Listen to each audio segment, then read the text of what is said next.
তিলক পড়াচ্ছে। এখানে দেখে নাও, এখানে মায়াপুরের 4 নম্বর গেটের সামনে তিলক পড়াচ্ছে।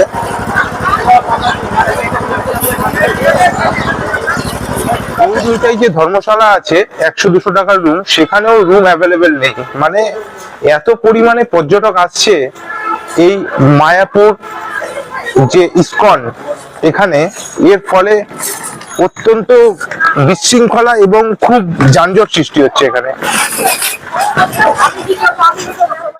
ওয়ার্ল্ডের বৃহত্তম মন্দির ইসকন টেম্পল। এখানে ঢোকার টাইম সকাল 11টা, বিকেল 4:30। এই দুটো টাইমে এখানে ঢোকা যাবে।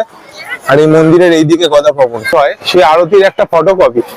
মানে এই যে চন্দ্রোদয় মন্দির আছে, এই মন্দিরের ঠিক উল্টো দিকে এই মন্দিরের ভেতরে কি কাছে যাওয়ার জন্য লাইন পড়েছে।